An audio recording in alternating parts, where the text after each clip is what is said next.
অনেকেই বলে যে কারোর সঙ্গে রোজ রোজ কথা বলা অভ্যাস করাটা নাকি খুব খারাপ। সত্যিই খারাপ, অবশ্যই খারাপ। কেন খারাপ না? কারণ তুমি কারোর সঙ্গে কথা বলছো রোজ রোজ, সেই মানুষটার সঙ্গে তুমি যদি কথা না বলতে পারো তখন তোমার কী মনে হবে বলো তো? তোমার দম বন্ধ হয়ে আসছে, তুমি হয়তো আর বাঁচবে না।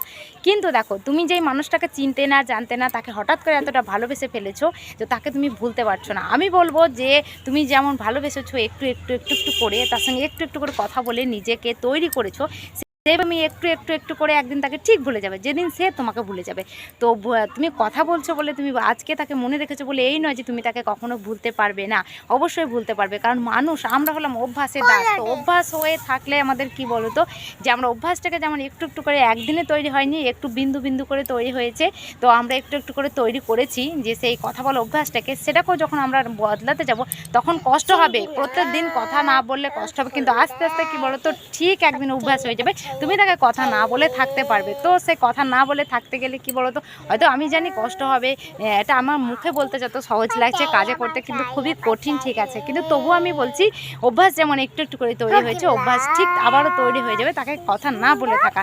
তো সে যখন তোমাকে পাত্তা দিতে চাইছে না, কথা বলতে চাইছে না, তুমি কেন তার কাছে বারবার গিয়ে তার দরজায় ঠক ঠক করে ঠোকা দেবে? তুমি নিজেকে সরিয়ে নিয়ে আসো তার কাছ থেকে, তাকে বোঝাও তোমার মূল্যটা, যে তুমি তার কাছে কী ছিলে, তোমার অভাবটা তাকে বুঝতে দাও। তাকে এটা বোঝাও যে তোমার ভালোবাসা তার কাছে কতটা দামি ছিল। ভালোবাসা সস্তা নয়, ভালোবাসা এমনি এমনি পাওয়া যায় না। ভালোবাসা মানুষ পেতে গেলে না ভাগ্য লাগে, বস।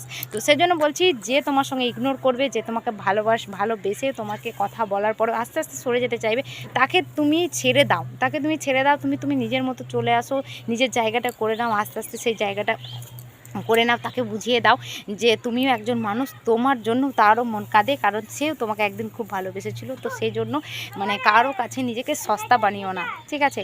তো নিজেকে একদম দামি তৈরি করে রেখো। যদি নিজেকে মূল্য দিতে চাও তাহলে নিজেকে আগে মূল্য দাও, নিজেকে ভালোবাসতে শেখো, তবে অন্যের কথা ভেবো। তো যে তোমাকে ইগনোর করছে, যে তোমাকে ভালোবাসতে চাইছে না, সময় দিতে